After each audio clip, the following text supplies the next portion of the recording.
Assalamualaikum warahmatullahi wabarakatuh. Sebelumnya perkenalkan nama saya Pastor Fresly Anju. Pada kesempatan kali ini saya akan mempresentasikan mengenai hasil analisis faktor eksternal, tujuan dan sasaran, serta keberhasilan perusahaan pada PT MSA Kargo Semarang.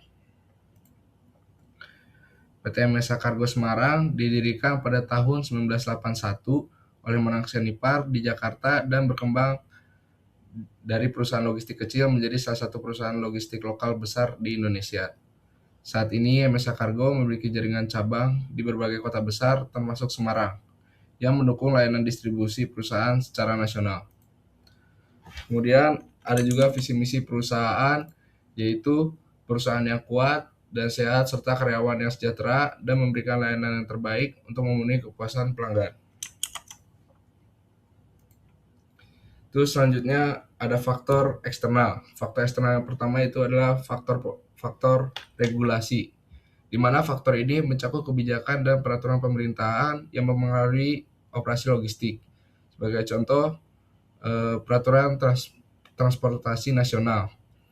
Peraturan ini mencakup standar keselamatan, izin angkutan, dan kebutuhan operasional angkut barang.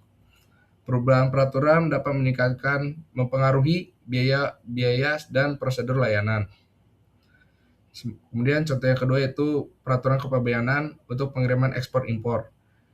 Peraturan yang bisa memerlukan dokumen tambahan atau inspeksi yang mempengaruhi waktu pengiriman.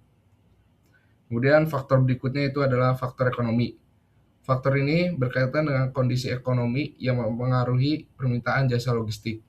Seperti contoh pertumbuhan ekonomi dan volume perdagangan. Ketika ekonomi bertumbuh, permintaan barang dan logistik akan meningkat. Kemudian contoh yang kedua itu adalah harga BBM dan biaya transportasi. Kenaikan harga BBM secara tidak langsung akan meningkatkan biaya transportasi. Kemudian contoh yang ketiga itu ada inflasi dan tingkatan bunga. Hal ini berdampak pada biaya peminjaman armada, investasi teknologi, dan kemampuan pelanggan dalam membayar jasa logistik.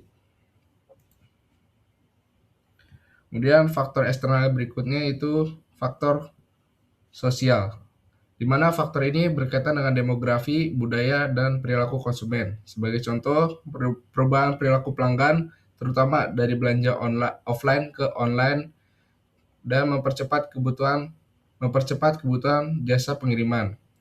Lalu contoh yang berikutnya itu adalah ekspektasi layanan pelanggan terhadap pengiriman barang yang cepat, akurat, serta transparan. Kemudian faktor yang terakhir itu adalah faktor lingkungan, di mana kesadaran lingkungan serta kondisi alam mempengaruhi operasi logistik. Sebagai contoh, iklim dan cuaca ekstrim. Hal ini dapat seperti banjir atau badai dapat mempengaruhi rute pengiriman dan menyebabkan keterlambatan dalam pengiriman barang. Kemudian contoh yang kedua itu adalah regulasi emisi karbon. Regulasi ini menuntut perusahaan agar menggunakan armada yang ramah lingkungan, seperti contoh kendaraan yang rendah emisi. Kemudian yang berikutnya ada tujuan dan sasaran perusahaan. Tujuan perusahaan merupakan arah umum yang diinginkan dan dicapai dalam jangka panjang. Sebagai perusahaan jasa logistik, PT MSA Kargo memiliki beberapa tujuan utama sebagai berikut. Tujuan pertama itu memberikan layanan logistik yang aman, cepat, dan andal. PT MSA Kargo bertujuan untuk memastikan setiap proses pengiriman barang berjalan dengan aman, tepat waktu, dan sesuai standar kualitas, sehingga mampu memenuhi kebutuhan pelanggan secara konsisten. Kemudian tujuan yang kedua itu membangun dan mempertahankan kepercayaan pelanggan.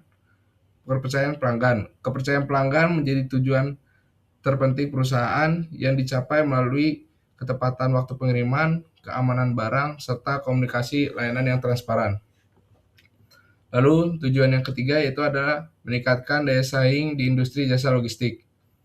Perusahaan bertujuan untuk mampu bersaing dengan perusahaan logistik lain, baik skala lokal maupun skala nasional, melalui peningkatan kualitas, efisiensi biaya, dan pemanfaatan teknologi. Kemudian tujuan yang keempat itu adalah mendukung kelancaran distribusi barang dan rantai pasok. PT MSA Kargo Semarang bertujuan untuk menjadi bagian penting dalam rantai pasok pelanggan dengan menyediakan solusi distribusi yang efektif dan efisien. Lalu berikutnya ada sasaran perusahaan PT MSA Kargo Semarang. Sasaran perusahaan merupakan target yang lebih spesifik dan terukur untuk mencapai tujuan perusahaan. Sasaran PT MSA Kargo Semarang antara lain yaitu yang pertama meningkatkan kepuasan pelanggan. Perusahaan menargetkan peningkatan kepuasan pelanggan melalui pengurangan keluhan, peningkatan ketepatan waktu, dan perbaikan kualitas pelayanan. Lalu yang kedua ada meningkatkan efisiensi operasional. Perusahaan menargetkan pengelolaan armada, gudang, dan tenaga kerja yang lebih efisien guna menekan biaya operasional tanpa menurunkan kualitas layanan. Lalu sasaran yang ketiga yaitu pengembangan sumber daya manusia. MSA Kargo Semarang menetapkan sasaran peningkatan kompetensi karyawan melalui pelatihan keselamatan kerja, pelayanan pelanggan, dan pemahaman dari sistem logistik. Lalu sasaran yang keempat itu pemanfaatan teknologi informasi, di mana perusahaan menargetkan penggunaan sistem informasi logistik seperti tracking dalam pengiriman dan sistem administrasi digital untuk meningkatkan transparansi dan kecepatan dalam pelayanan. Kemudian ada keberhasilan perusahaan. Keberhasilan PT MSA Kargo Semarang dapat dilihat dari kemampuannya mempertahankan kepercayaan pelanggan dan menjalankan operasional secara berkelanjutan di tengah persaingan industri logistik. Konsistensi dalam pelayanan serta ketepatan waktu menunjukkan bahwa perusahaan memiliki sistem manajemen yang cukup baik. Selain itu, keberhasilan perusahaan juga tercermin dari kemampuannya mengikuti perkembangan teknologi dan menyesuaikan diri dengan kebutuhan pasar. Hal ini menjadi indikator bahwa MSA Kargo Semarang memiliki potensi untuk terus berkembang dan meningkatkan daya saing di masa yang akan mendatang. Lalu, kesimpulan. PT MSA Kargo Semarang beroperasi di tengah lingkungan eksternal yang dinamis, dipengaruhi oleh regulasi, kondisi ekonomi, perubahan perilaku pelanggan, dan faktor lingkungan. Perusahaan merespon tantangan tersebut dengan menetapkan tujuan layanan yang aman, cepat, dan andal, serta meningkatkan efisiensi melalui pengembangan SDM dan pemanfaatan teknologi.